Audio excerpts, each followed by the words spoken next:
Hello, everybody, and welcome to Unaired, the show where we take TV shows canceled with episodes left unaired, review them, and then pitch our ideas for how we think they could have continued. I'm Ed, and with me today, from Escape This Podcast, it's Bill. Hi, how you going? Good, how about you? I'm good. It's early here, so I've just woken up.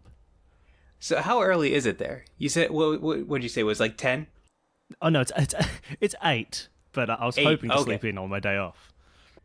Oh, yeah, I apologize for that. No, I planned the day. I've set up the recording. It's my fault. You just got to take your time when you can. See, I have a similar issue when recording because I work overnights. So usually the issue is I'll have to go to sleep as soon as I get home and then try and wake up on time. Yeah. But luckily this is the end of my day off, so it worked out. Oh, perfect. So this week we covered Welcome to Eltingville, which was a single episode pilot for Adult Swim from 2002. It was actually adapted from a comic series called Eltingville. Unfortunately, it did not make it past the pilot episode. Adult Swim did not pick it up. Yeah, look, when I first saw this, I had seen just an image of the very opening scene. So I thought that this was like a D&D portal fantasy. I thought this was like a four nerds get sucked into the world of D&D. I think that was the impression I had in my head, because the opening scene is set in the world of D&D, but that's not what it was. It was more like an angry Big Bang Theory. That's pretty much the perfect description for what it actually was. Yeah, like you said, it starts off with them arguing in the woods in kind of D&D garb. And they're trying to save a princess from what is referred to as a Skeletor knockoff. Oh, what was his name? He had an actual name. It was the Annihilator or something like this? It was Lord Atrocity. Lord Atrocity. Which is quite an atrocious name. Well, the thing I really liked in this opening scene, that they really set up a couple of immediately you knew it was going to be D&D because I think he said he set the horses on fire with an accidental potion. Yep. And you're like, okay, someone's burnt all of their horses. That's D&D. That's some people playing D&D. 100%. That was a bad roll someone got.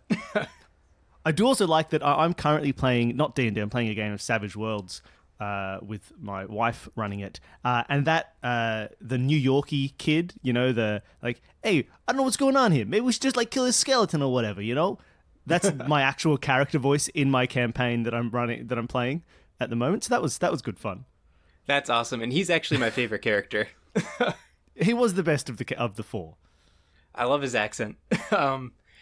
Yeah, his name is his name is Pete. Pete D'Onofrio. It's not D'Onofrio, but it's something along those lines. Yep. So there's Josh, Pete, Jerry, and Bill. Mm-hmm. So they're basically all arguing about how they should kind of handle this Lord Atrocity. And they decide to send in their minions, which is like a bunch of tiny little goblins. They're killed immediately. And Pete says, to helleth with this, and tries to attack. I do like that. I liked the opening scene. It set it up well. It did all the silly kind of old fashioned words. I did make the very first note I have on my paper is it should be pronounced zoons, not zounds, because it's short for God's wounds. So sorry. But I enjoyed that setup with all this D&D-ish looking stuff, and especially because they didn't fight. They just stood there and argued about how they should fight, which again, classic D&D. You don't get into the combat. You go, no, you shouldn't do that. I should do this. No, why did you do this? Hey, you got me killed.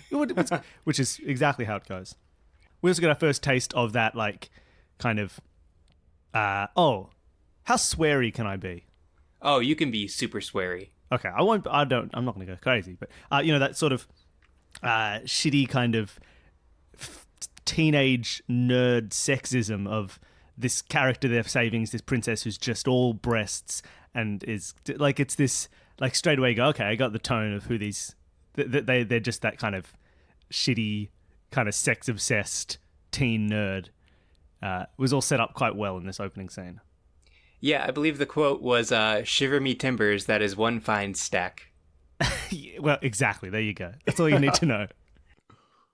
So we get my favorite part where Lord Atrocity uses a freezing spell. And as Josh and Bill are starting to freeze, Josh goes, "Oh, wait, I have a freezing potion." And he goes to reach for it, and it snaps in half because it's already frozen. He goes, "Oh, it froze." Yeah, that was good. It was a good one. And then we cut to the real world, and that is the end of this whole D&D thing. Mm. And they're yelling at their DM, Bill, to resurrect them.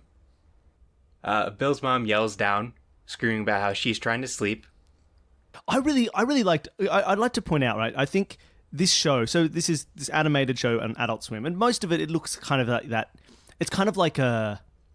I don't know. I feel like the whole animation style has that, that thick black line Adult Swim kind of comic style animation, but it's also got a weirdly sort of like Animaniacs feel to it. The way characters move and appear in and out of scenes, and generally it looks okay, but their facial animation, like the emotion on faces, this overwrought, over the top facial emotion, I think they do really, really well. And the first note I have of that is the scene where the mother yells from upstairs and they just all put on this face of absolute terror. And it looks great. It's this still shot of all four of them. And like Jerry at the front is just like going, he's like, his face is just like, it's like, there's... I'd like to preface all this before. I didn't really enjoy this very much, but but the facial animation in this scene and some other scene near the end was really good. It just looked really great, and that moment of terror when they get yelled at is animated really nicely. It is, and going back to the description you made of the Big Bang Theory on steroids, basically, it reeks of one of the character in Big Bang Theory's mothers. You're right. Yeah, there is that same feeling. That Howard's mother sort of yelling from wherever she is. Exactly like that, like loud, nasally voice. Mm. Well, it's set in somewhere in New York, isn't it? Yep, it's Staten Island. Yep. So then they call to order the meeting of the Eltingville Club, and they all kind of go around, and this is how we get introduced to the characters. First up is Jerry, who says that their first order of business is to send these anonymous letters to Paramount to make a Captain Sulu show, and all they need is Yes. $90 in postage. Yeah. Yeah, they hit it hard with the whole Star Trek kind of nerd thing in this. Oh, they did, and it works on that same sort of shallow level that like Big Bang Theory tries often to, where the whole joke is just like, "Hey, I said the name Captain Sulu. I said Sulu. Hey, I'm a nerd." It's like, all right, cool. Like, I get it. It's a big nerd. And I feel like that's kind of this consistent flavor. Like, they'll just be like, "Hey, a nerd fact? All right, that was irrelevant for the scene, but I just told it to you anyway. Let's move on." And it, that builds up to at the finale of this episode is basically just a nerd fact off. Oh yeah, we'll get to how pointless it is later on, but it's incredibly pointless. Oh yeah. So then we go to Pete, who is both of our favorite characters, I think, and he's New Jersey accent kind of guy, and he is talking about his resin kit for his 2-head thing. I forget what it was called. No, I have no memory of their each of the things they said and what they're trying to work on. Yeah, and he's like, "Oh, it didn't turn out too great, but I'm gonna try and sell it on eBay." And then we get to Josh. But how long would eBay have been around? It was 2002. Oh, this must have been like early eBay. Right, yeah. I wonder if at that point selling stuff on eBay was also a bit of a nerdy nod. It might have been. Like how it was people like, "Oh, eBay, that's that thing where people trade weird collectibles and no one uses it." I wonder. I don't know 2002 well enough. Yeah, no, I think this was back when Elon Musk was still like a bald, like nerdy looking guy too. Yeah, maybe. But yeah, then we get to Josh, who is the very large, very grotesque looking nerd. He's like the stereotypical nerd. Yeah, he's the nerd that all the nerds make fun of for being so unfit, and like he's every single scene. I think literally every scene has some moment where one of the characters insults him for being fat. I don't know if there's a scene that doesn't go by without one of them being like, hey, you're real fat, by the way. And he's like, and it's hard because animated, like, yeah, he's fatter than all of them, but he's not this grotesquely fat. He's just drawn round instead of straight. But we know how fat he is because every single character takes time through the episode to be like, oh, by the way, you're a big fat guy. And that's bad. It's just very, like, every scene. But yes, Josh comes in. And he has a videotape that he found, and I believe it was called Sexy Sirens of Sci-Fi and Horror. Volume 10, I think? Yep. And, yeah, it kind of gets back into this whole, like, misogynistic, like, kind of gross... Yeah, it's here's all the women we see on TV, but naked. We found all the nakeds, and it's like, and it's not even like, oh, it's a porn parody. It's the ultra creepy nerd version of like someone has gone through and found every scene they've done in any other movie where they're topless and spliced them together into one mega cut of these specific women naked. Exactly. It's the height of creepy, nerdy, sexist obsession. Like, it's probably not inaccurate as to what people would do. It's just that creepy level of, it cements how unlikable all of the characters are. Yeah, and this is also 2002, so like the internet wasn't what it was like now. So yeah, no YouTube, which is where I get all of my naked celebs. I don't know why I brought it up. Yeah, yeah. You just type in naked celebs. Sexy sirens. It's Volume 10. Yeah, so then we kind of bookend this meeting with Bill saying that he regrets to report that his latest attempt to contact Gene Roddenberry's ghost was a failure. Yes. Again, right? Like, what a pointless thing to say other than just to be like, hey, I said another Star Trek thing. Exactly. Hey, Gene Roddenberry. Remember how he's dead? Oh, like, it's just, yeah. So then they cram the videotape into the VHS, or the VCR, I mean, and it ends up being a Care Bear video. Ah, they got tricked. They got duped completely. And for some reason, out of anger, Josh just starts to choke Pete and Jerry. Yeah, it seemed like it came out of nowhere because I don't know why he was mad at them. Like, they laughed, or they were like disappointed and laughing at the fact that this wasn't really porn, and he just went, well, now I'm gonna fight you. Like, he took it as a personal insult and he started attacking people, and it kind of came out of nowhere. Yeah, and then we get a very comical scene where Pete punches Josh in the face, and on the other side of his nose a zit pops and hits Jerry in the eye, and Jerry screams, "I'm blind." Yeah. That was one of those, like, it's got that kind of gross out animation of just like, let's just burst a pimple and just like spray it at someone's face. See, that's where I think like the kind of, like you mentioned, the Animaniacs type of animation comes in. Yeah, there's something about their movement, and there's something about like the way things, and especially some of the minor characters later on, the way they pop in and out of the scene, they just feel like Animaniacs characters. I don't know what it was, but there's something about it, the way things move. But yeah, it had a bit of that to it. So then Bill's mom screams down and says, "I need your stupid friends to leave now." They all kind of berate Josh and tell him, like, piss off. And Josh falls on the ground and eats Doritos out of the trash. Yeah. I don't know if back then that was like the stereotype of nerds is like Doritos and Mountain Dew. Trash Doritos. Yeah. But if it wasn't, maybe this was the pioneer. Exactly. Then Bill has a dream where he's on a starship. Again, another Star Trek thing.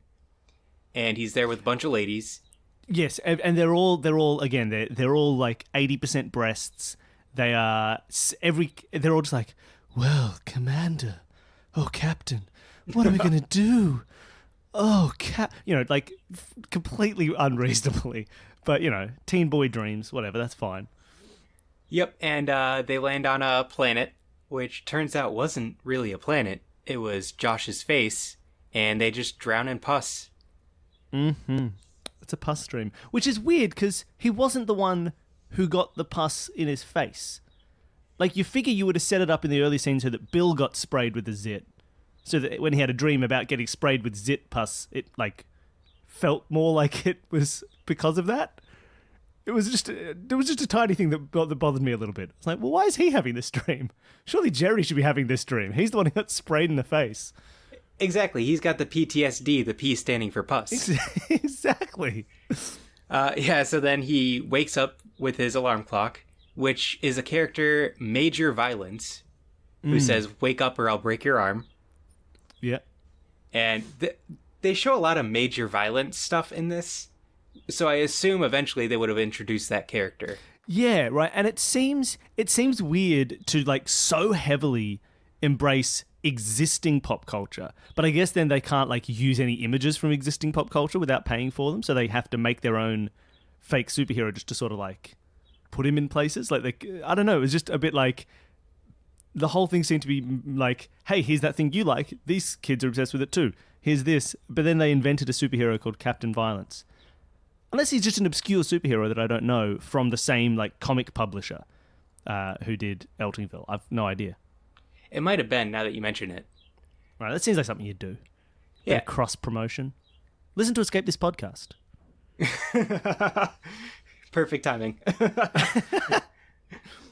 So then they decide to let Josh back into the group. So this is the first instance of something that I think this episode did constantly, which is, in terms of story, they'll set up a scene, and then in the next scene, they'll completely invalidate the previous one, right? So, like, the first scene had this, they get into this big fight over an issue, they're like, all right, that's it, we're not friends anymore, the club is abandoned, the club is dissolved, and you're like, okay, that's what this episode's going to be about. And then in the very next scene, they're like, oh no, we don't care. We're not fighting anymore. Move on, let's do something else. And you're kind of like, oh, okay, so I guess that wasn't what the point of the, like, I guess it was just setting a tone, but like storyline wise, completely invalidated. And they do that a lot. There's at least one other really big example, but I think that's part of the problem with this episode, right? Storyline wise, they have these scenes that should have like conclusions and continuations from them, and then the next scene, they're like, whatever, we don't need that. That was just a scene. It's done. Whatever it finished with, we don't care. We're just moving on. And so this scene completely invalidates the fight, and they're all friends again in the same bad relationship that they had before.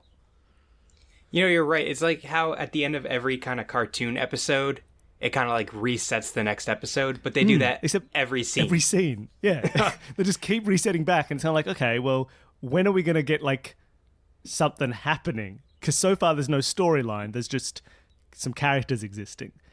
Because it really felt like it was going to be that's the point of the episode. You know, it was such a dramatic end to the previous scene. It's like, okay, that's what's going on this episode. And then they just took it away. It's like, no, whatever. We'll start again. Yeah, and then they go to the movie theater. They decide to see a bunch of rip-offs of movies with one ticket. They get kicked out immediately after the first movie. Then they go, well, what are we going to do today now? And there's like a montage of them going to a toy store, going to a video game store. Again, and it's fine, but also completely pointless. It's just a bunch of stuff that they're doing, right? It's the same feelings a lot of the episode. They're just like, hey, we got to do some nerd stuff, some teen stuff. It doesn't matter. Like, it doesn't really affect the story at all, but we're going to do it.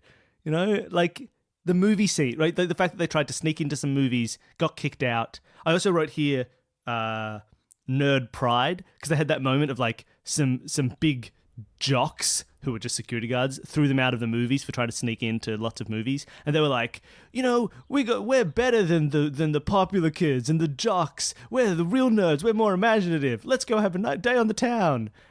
For just, you know, whatever. No, every nerd thing needs like the jocks are dumb moment.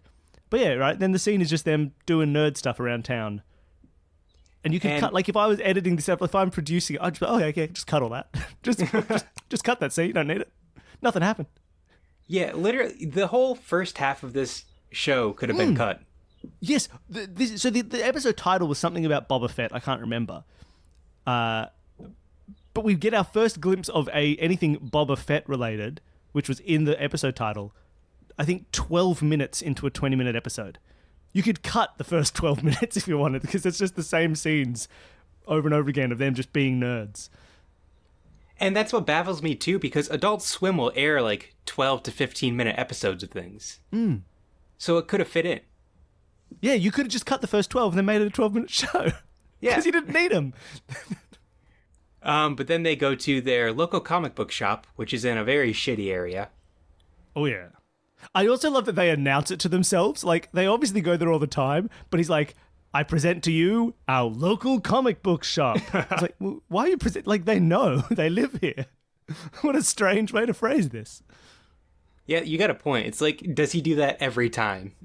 Yeah, right? Is it just like, oh, my God, not again, Bill. Shut up. What are you doing? We know. We were here yesterday. And then we get our introduction to Willoughby, who is a short, nerdy guy. I've written Richie Rich finds a card. See, I was thinking if SpongeBob was a human boy. That's also true. So he comes out with his brand new trading cards, and he's excited that he found one. And he goes, hey guys, look. His character design is the first one that made me be like, oh yeah, this is real Animaniacs character design. Like, he looks like every kid in Animaniacs. Yeah, I was getting like Elmira vibes. Yeah, exactly. He's got that look to him. I think he's the one that cemented it for me as to what they had as like that aesthetic. Yeah, so he's trying to meet up with those guys, which they respond, oh, I wish he could just like leave and like die already. And then he gets hit by a motorcycle immediately. Yeah, and again, it's one of these like cementing this, oh, okay, like these characters really have zero redeeming features. They're just terrible, terrible people because they just see an enthusiastic small child that's like, ugh, yeah, I hope he dies. And we're just like, oh, I don't hope he dies. He seems fun. Yeah, and then he gets up from the motorcycle accident only to be eaten at by vultures. Yes, yeah, so the vultures were in the scene setting this up when they should, like, I thought this was funny, right? Because they showed, like, our local comic book shop, and one of the things that made it seem so dreary was there were, like, vultures eating a rat out the front, and it just felt like a bit of a visual gag. And then the fact that another character gets hit, and those vultures come back and they just start eating him, I thought was quite funny. Because it's like, okay, no, they are actual parts of the world right now. They have consequences. They're real vultures. Yeah. And then they further cement that these four are deplorable human beings because they don't rush to his aid. They just go to see which cards they can steal from him. Yes, yeah. And again, but not just in a terrible person way, but in a giant nerd way, because they don't actually steal any cards. They just pick up all of his cards and be like, got it, got it, got it, got it, got it, and then drop them all. Thanks for nothing. Exactly. It's a double barrel. They're not just shitty people, they're shitty nerds. Exactly. It's like if Seinfeld had a baby with Big Bang Theory. Yes. So then they go inside, and there's a lot of nerd conversations going on. There's one about Pokemon, and somebody's going to invoke the wrath of Pikachu. Yeah, right. Now it's like the show's now trying to make fun of different types of nerds. Exactly. And I especially love there's one line which was not funny. I can't remember, it was the middle one. But it went on so long that the camera had panned past the character saying it and panned to the next set of people who were going to make a joke. But they couldn't start yet because the old joke was still going. And it got like halfway through the pan of the next characters before they could start talking. Like, it just went on for ages, this one joke that was not funny.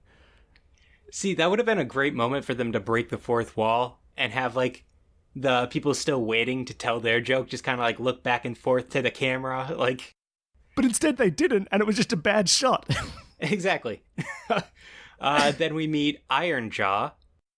Yes, I've written Spit Nerd arrives. Yep, he spits every time he talks. And he's trying to tell them about the new issue of Spawn.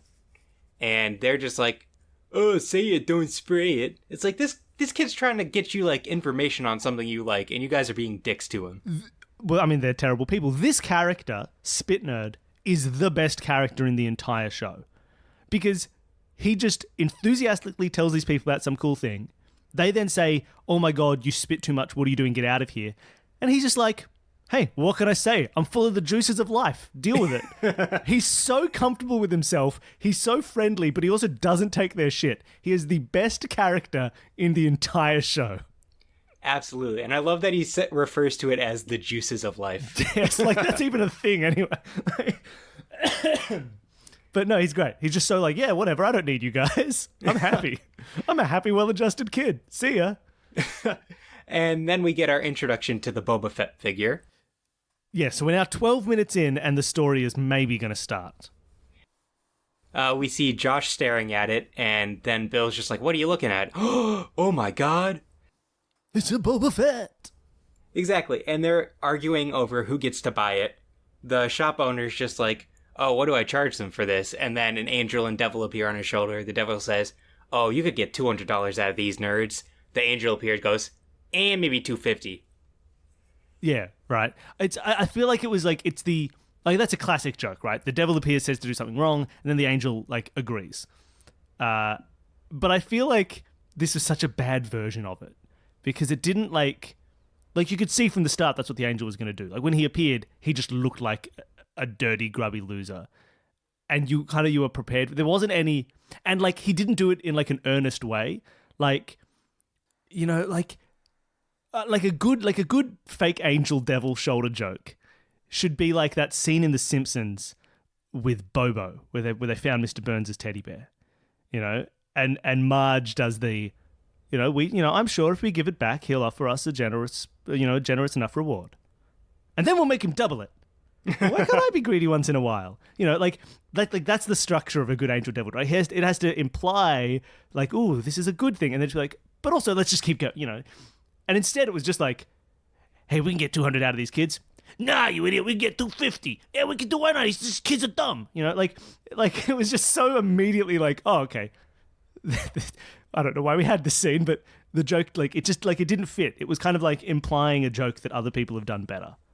Yeah, and it didn't help that the angel was literally, like, laying down and already lazy, so you kind of knew. Yes, like, the angel appeared in, like, a grubby wife beater and a cigar and just, like, unshaven, just like, yeah, I'm an angel. You know, like you didn't think he was going to say anything nice when he appeared.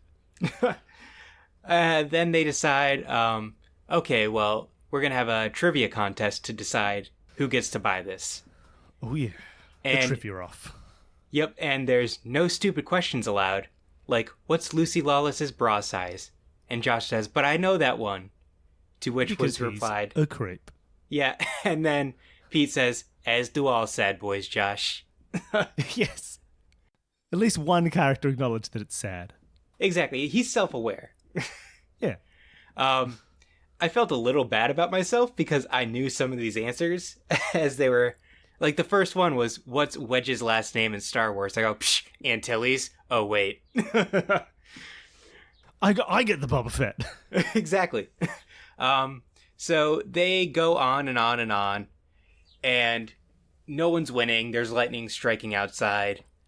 And now, when you say on and on and on, like, this scene goes on and on and on. Like, I think at least 5 minutes of the 20 minutes are just this trivia off. Like, it is no understatement. It takes up the majority. It is the longest scene in the episode by far. And arguably the most pointless scene. Completely. Okay, well, when it finishes, we will tell you just how pointless it is, dear listener. But not only... Okay, even if it had a point, right? There's a moment halfway through where, like, the characters in the scene are like, whoa, this is taking a long time. Oh my gosh, how long is this taking? And that's halfway through. They just keep going, and you're just so, like, at this point it's like the characters get bored, and then you get bored, and then the scene continues for another 2 minutes. Like the trivia isn't even getting, like, different.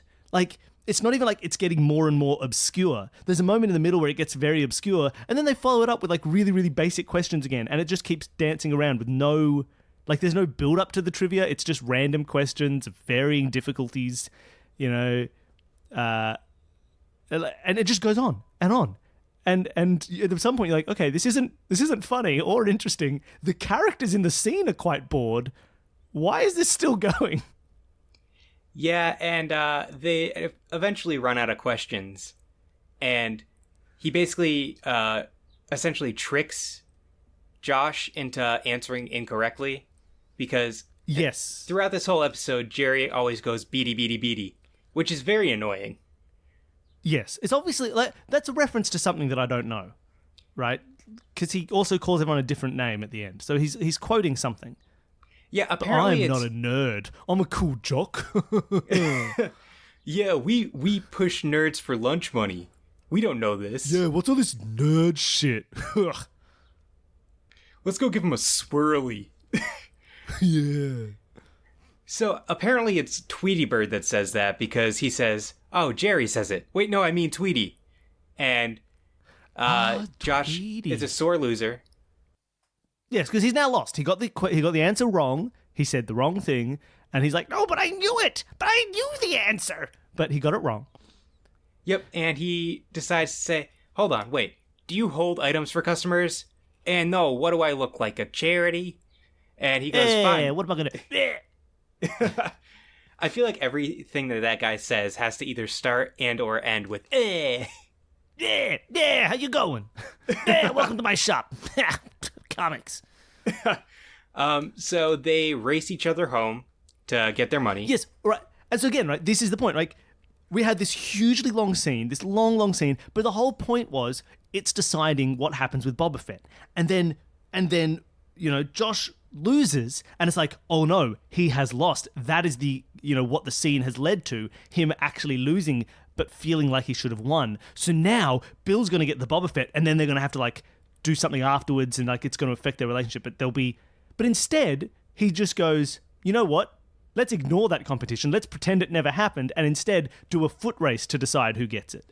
So this hugely long scene that had a compelling story conclusion, 2 seconds later has that conclusion invalidated. The whole scene becomes irrelevant and we do something else instead of what follows normally. Because they could have just done this race to start with. There's nothing about the trivia competition that led to this race being relevant.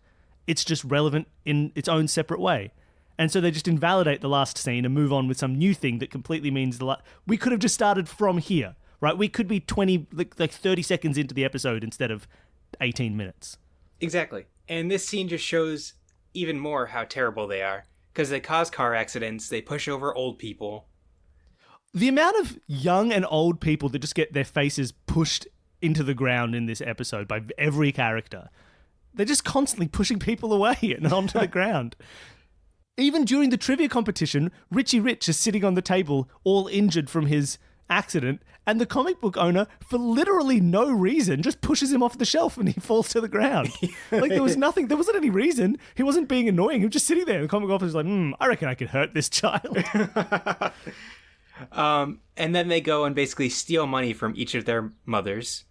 Yes, steal their checkbook, steal their credit cards. And it turns out he doesn't accept checks or credit cards.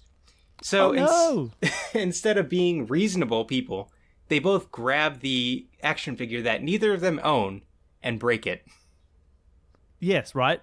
They can't pay for it, so they grab it and they break it. Again, you could have started the episode here.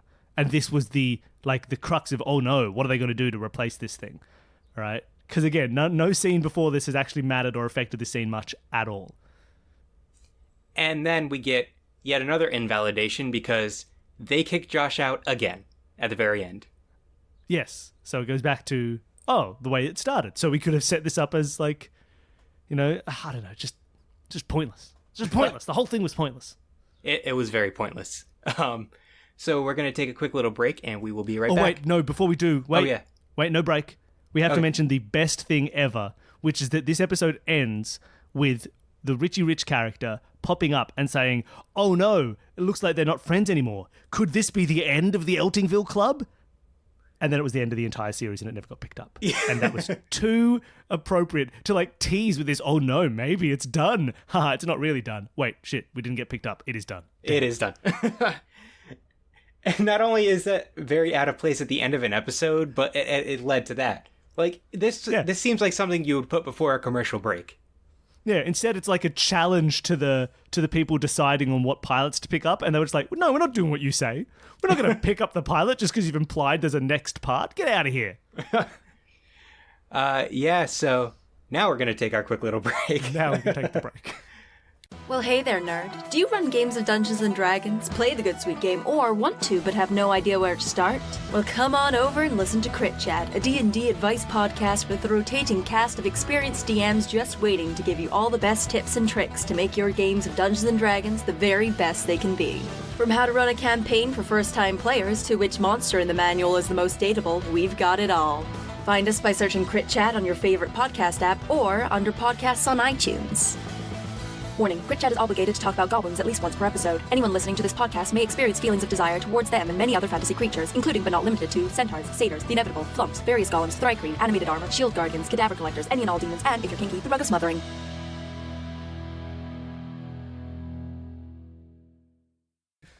Alright, so had this show continued, what kind of episodes do you think we would have seen?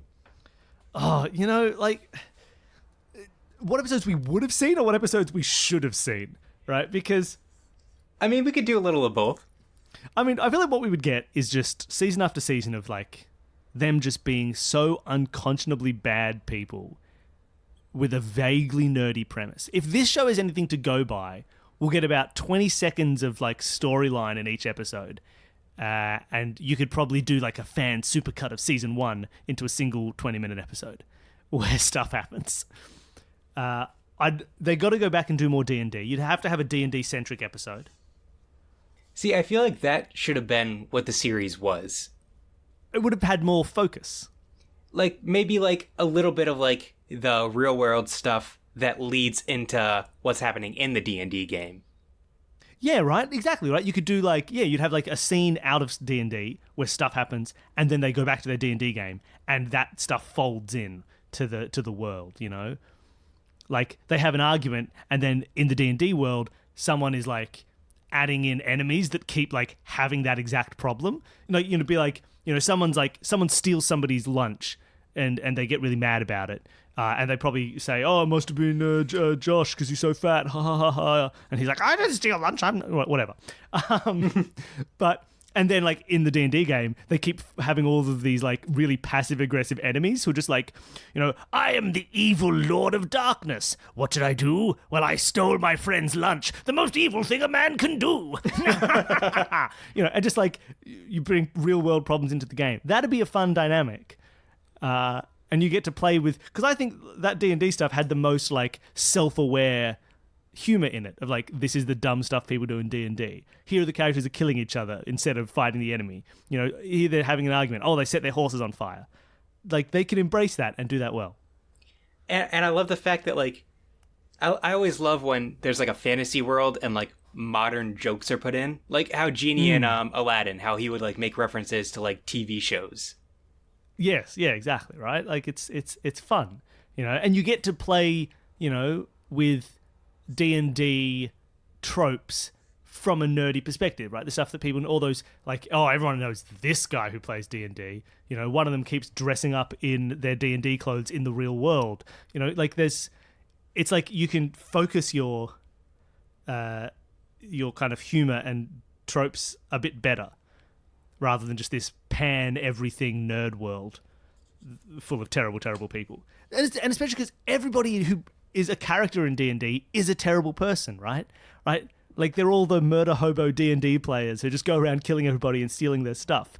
And it becomes funnier in a D&D world because no one actually exists. Exactly. So you get to just be like, they get to town and they just set everything on fire. The amount of times kids playing D&D have set towns on fire and killed everybody is countless. That's what all kids do when they play D&D.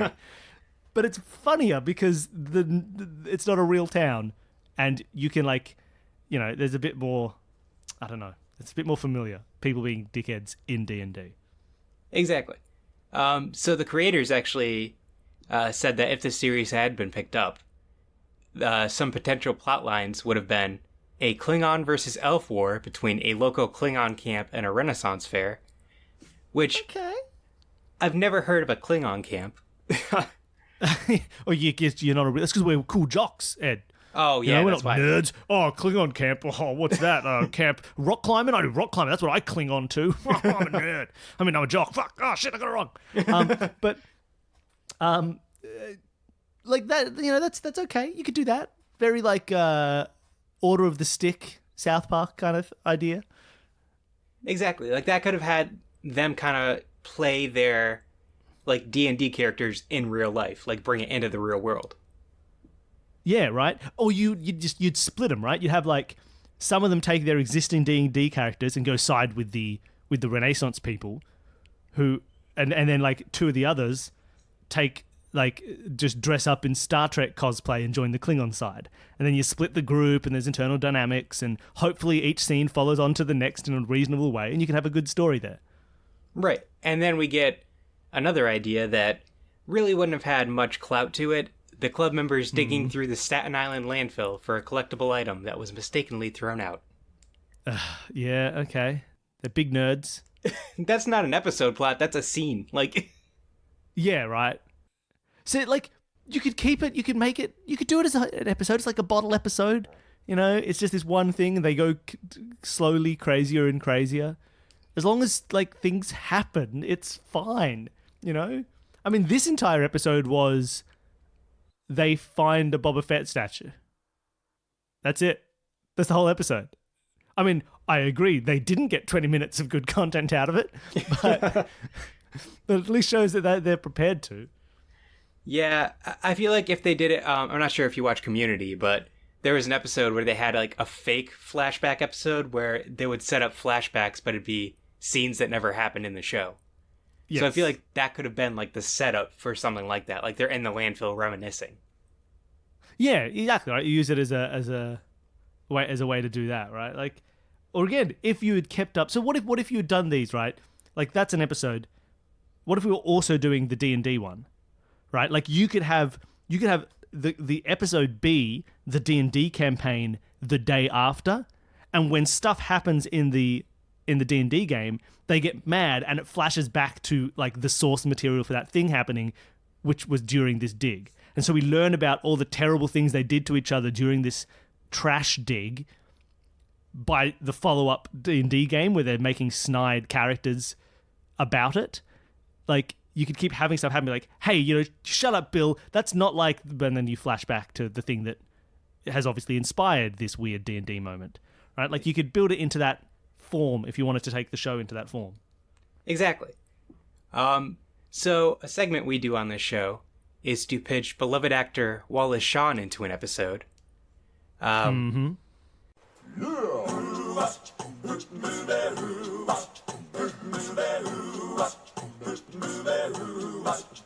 Well, he's been through Hollywood, from The Princess Bride to Clueless. He's an actor and a playwright and an essayist as well. He is nowhere to be found, so it's time for us to do this. Tell me why in the world isn't Wallace Shawn on this show?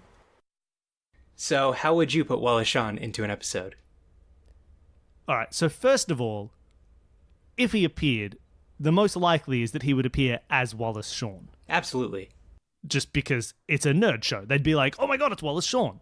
I reckon you'd have like one of the group really likes The Princess Bride and therefore really likes Wallace Shawn, and then the rest are just like, that's a movie for girls, maybe. Oh, you're a loser. You're not a real nerd. You're like Princess Bride. Oh, well, what a loser. It makes fun of them for it.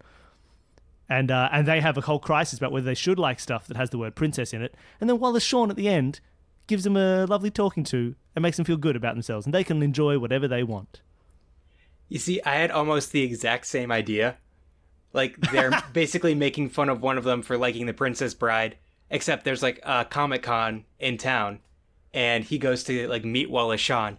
But surprise, all the other guys show up because they secretly liked Princess Bride. Ah.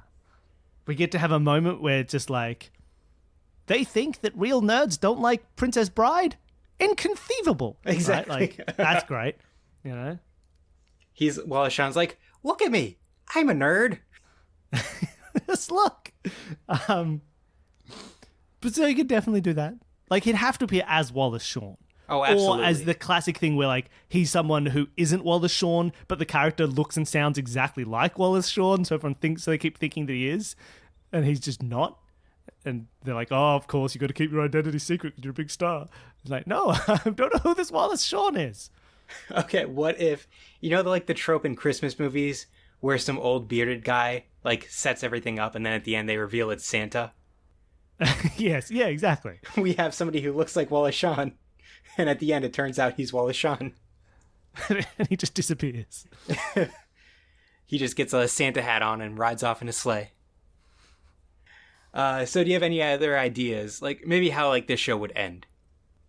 Oh, So, well, first of all, the one thing I want in future episodes as well is characters who consistently are better than them, right? Like, I want Spit Nerd in every single episode just being a well-adjusted human being who is so much better than them in every way.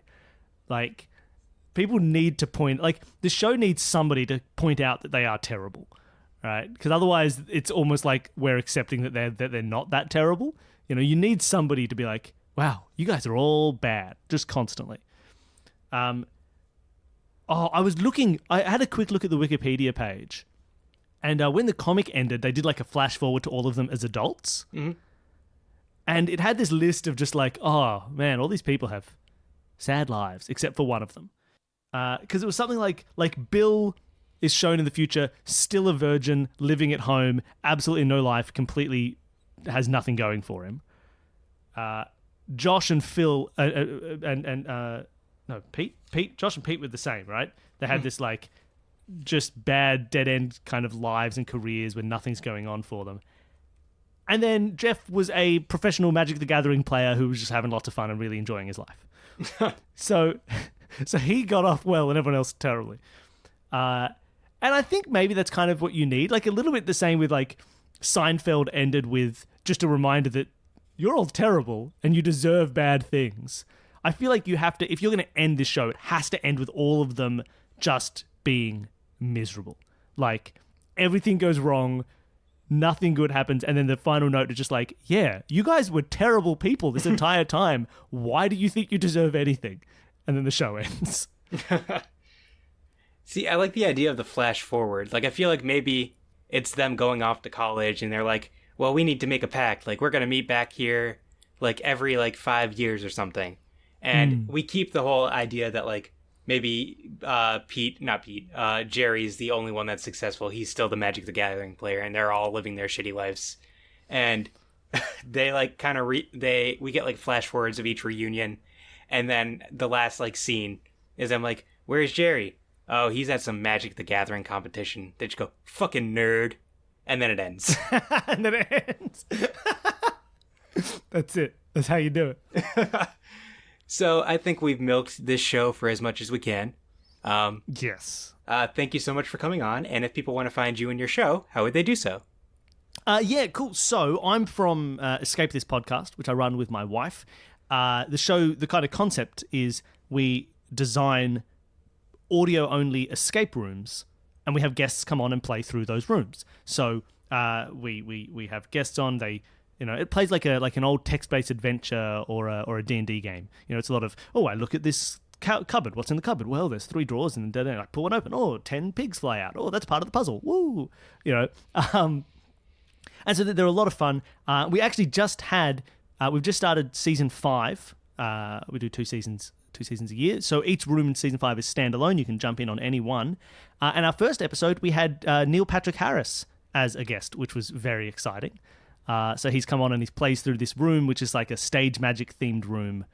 And he does very well. He and I play together. I spend most of my time trapped in a small box as he throws things at me, but it's good. It worked out quite well. So that was a lot of fun. You can find us, we're on iTunes and Stitcher, or every kind of podcast app you could get if you search for Escape This Podcast. You can go to escapethispodcast.com. You can follow us on Twitter. I'm at EskThisPodcast. I'm also on Instagram at Escape This Podcast, but Twitter's a bit easier. There's not a huge amount of visual stuff going on in a podcast. But yeah, I hope you come and check it out. There's lots of rooms to choose from. We've got some that are like multiple. We have 10 room arcs where they tell a story between each of the 10 rooms. We've finished one of those earlier this year, and they're huge amounts of fun. But yeah, people can pick up to any room that seems like it suits their tastes as a starting point. And I hope they come and enjoy it. Come listen to Escape This Podcast. Gosh. Yes, definitely listen to Escape This Podcast. And if you would like to find all of our stuff on social media, we're just at Unnerd Podcast on everything. We just got a new logo. Woo! So if you like that. Oh, it looks good. I like that new logo. But yeah, thanks for listening. And just remember, some things are better left unaired. Bye.